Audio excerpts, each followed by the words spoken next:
Obrigado pela sua audiência, eu sou o Hudson Cred Brasil aqui na sua rádio. E se você quiser ajudar a gente, você pode fazer isso de duas maneiras. Compartilhando o nosso link nas suas redes sociais, com os seus amigos, ok? E também através de doações simbólicas. O link está sempre na descrição dos nossos vídeos. Clica no link que fica abaixo do player, participe. Sua rádio, a melhor da web. Quase 11 milhões de reais foram destinados a 473 fundos da criança e do adolescente no repasse multiexercício 2021 da Receita Federal, que inclui pendências de 2013 a 2020. Os benefícios foram disponibilizados aos municípios graças à criação do Alô Cadastro, iniciativa da Secretaria Nacional dos Direitos da Criança e do Adolescente, do Ministério da Mulher, da Família e dos Direitos Humanos. O Alô Cadastro engloba canais exclusivos de atendimento aos gestores dos fundos e permitiu a regularização de uma série de inconsistências no sistema. A iniciativa instruiu os gestores municipais sobre como cadastrar o fundo corretamente, além de elaborar um formulário com o passo a passo. Nos termos do Estatuto da Criança e do Adolescente, cabe ao Ministério da Mulher, da Família e dos Direitos Humanos captar os dados cadastrais e encaminhá-los à Receita Federal, que repassa o valor das doações feitas pelo Imposto de Renda aos municípios. Entre os dados que mais apresentavam erros estavam os dados bancários e de CNPJ. Da Rede Nacional de Rádio em Brasília, Gilson Santa Fé.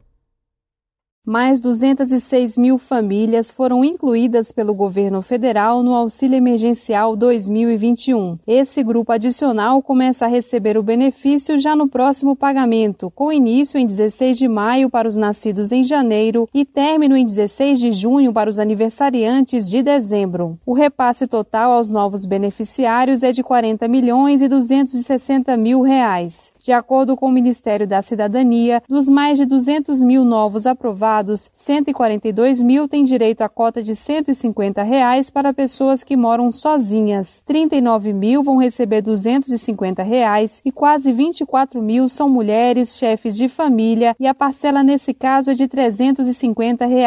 Nesta terça-feira foi realizado o pagamento da primeira parcela do auxílio emergencial para os nascidos em outubro. São 2.440.000 contemplados. Os integrantes do Bolsa Família com NIS Final 7, que recebem o auxílio emergencial, também tiveram a primeira parcela do benefício depositada nesta terça. O investimento total do auxílio emergencial autorizado pelo Congresso Nacional é de R$ 44 bilhões.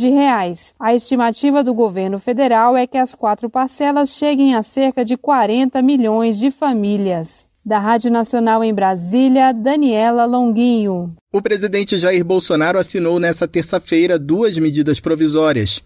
Uma que reedita o Programa Emergencial de Manutenção do Emprego e da Renda e outra que abre crédito extraordinário de R$ 9.980.000.000 para o programa. De acordo com o governo, esse recurso não afeta a meta de resultado primário nem o teto de gastos.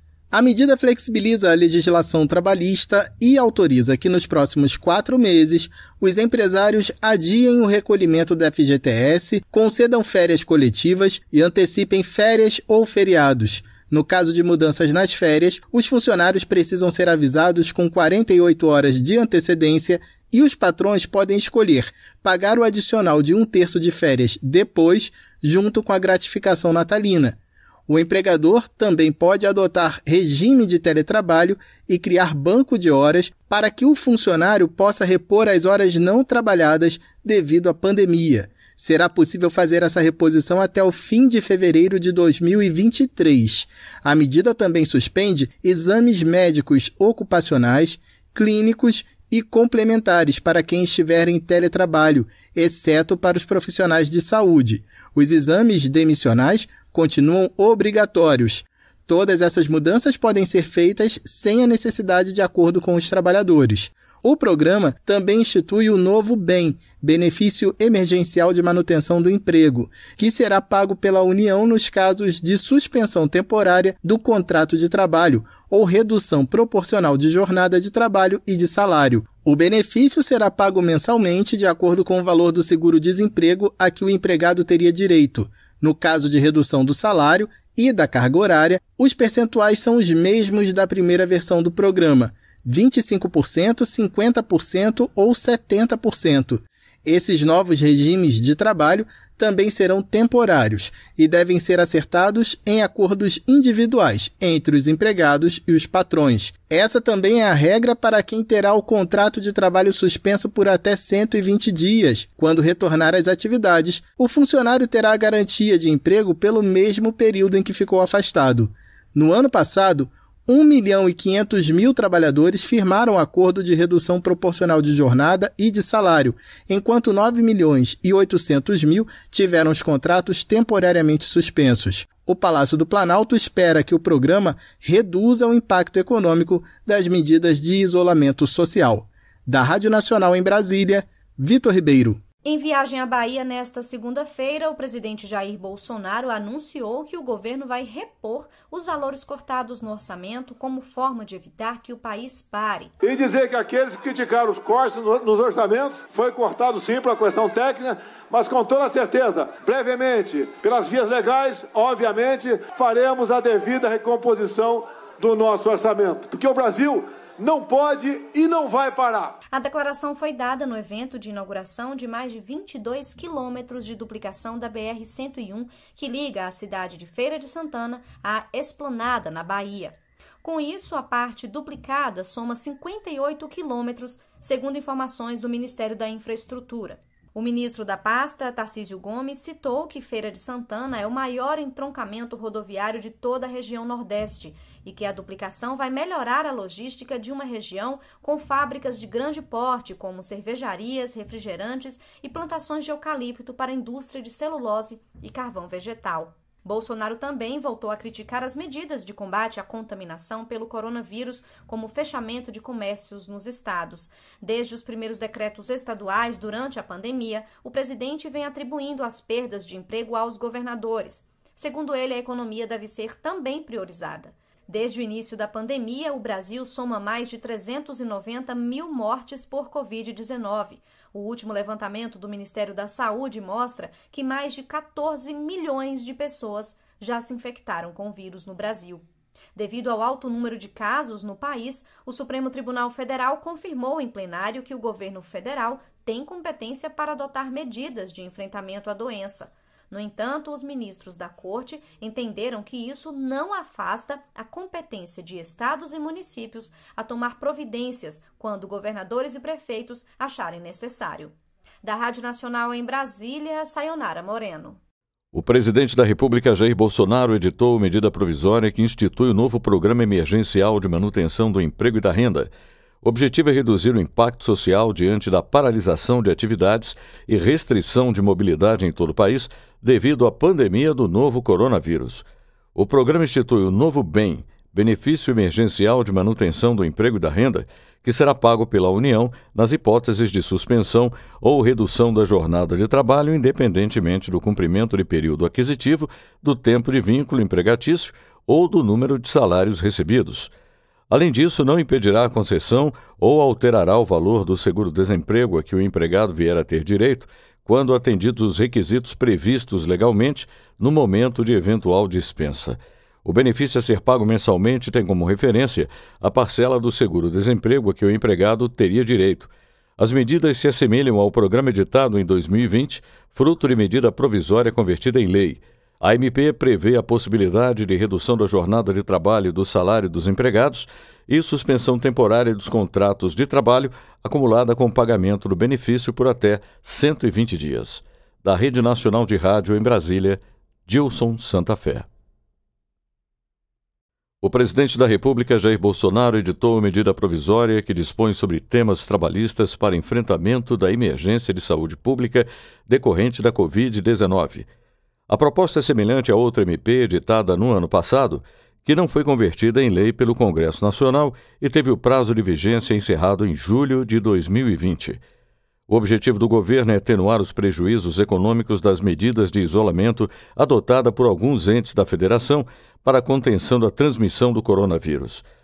A MP prevê que durante o prazo de 120 dias a partir da publicação, o empregador poderá alterar o regime de trabalho presencial para o teletrabalho, o trabalho remoto ou outro tipo de trabalho à distância, e determinar o retorno ao regime de trabalho presencial, independentemente da existência de acordos individuais ou coletivos. O teletrabalho, nas atividades possíveis e havendo os meios necessários, é a forma de trabalho mais adequada ao estado de emergência atual, uma vez que possibilita o exercício da atividade profissional fora das dependências do empregador. Outras informações sobre a MP estão no site planalto.gov.br. Da Rede Nacional de Rádio em Brasília, Gilson Santa Fé. O presidente Jair Bolsonaro participa nesta segunda-feira da entrega da duplicação de mais 22 quilômetros da BR-101 no trecho entre os municípios baianos de Feira de Santana e Esplanada. A cerimônia de liberação da pista está prevista para as 11h30 da manhã em Conceição do Jacuípe, cidade da região metropolitana de Feira de Santana. Às 2h20 da tarde, Bolsonaro embarca para Salvador e de lá segue para Brasília, com desembarque na capital federal previsto para as 4 da tarde. Da Rede Nacional de Rádio em Brasília, América Melo. O presidente Jair Bolsonaro participa nesta quarta-feira da cerimônia de divulgação das empresas selecionadas para a operação do Centro Espacial de Alcântara. O evento será realizado na Base Aérea de Brasília a partir das 5 da tarde. A Agência Espacial Brasileira, vinculada ao Ministério da Ciência, Tecnologia e Inovações, lançou em 2020 o primeiro edital de chamamento público para empresas brasileiras e estrangeiras interessadas a realizar lançamentos a partir da base de Alcântara, no Maranhão. O evento tem por objetivo apresentar ao público as empresas com interesse em realizar operações de lançamentos de veículos espaciais não militares, orbitais e suborbitais. Da Rede Nacional de Rádio em Brasília, Gilson Santa Fé. O governo federal liberou mais de 72 milhões de reais para obras de saneamento básico em 14 estados e no Distrito Federal. Os repasses serão os primeiros logo após a sanção pelo presidente da República, Jair Bolsonaro, da Lei Orçamentária Anual. O objetivo da liberação dos recursos é dar continuidade a 42 obras nos estados do Espírito Santo, Goiás, Maranhão, Minas Gerais, Pará, Paraíba, Paraná, Pernambuco, Piauí, Rio de Janeiro, Rondônia, Santa Catarina, Sergipe e São Paulo, além do Distrito Federal. Da Rede Nacional de Rádio em Brasília, América Melo. A Secretaria Nacional dos Direitos da Criança e do Adolescente promove a partir desta terça-feira em Brasília o Fórum Nacional para discutir a violência institucional contra crianças e adolescentes. O evento tem o objetivo de mobilizar a sociedade e os principais atores do sistema de garantia de direitos que trabalham com o tema nas 5 regiões do país. A ideia é promover um espaço de escuta, diálogo e compartilhamento de experiências e boas práticas, além de fomentar ações regionalizadas para a prevenção e enfrentamento da violência institucional contra o público infanto-juvenil. Participam representantes da sociedade civil e gestores estaduais do Sistema Nacional de Atendimento Socioeducativo. Outras informações no site mdh.gov.br. Da Rede Nacional de Rádio em Brasília, Gilson Santa Fé.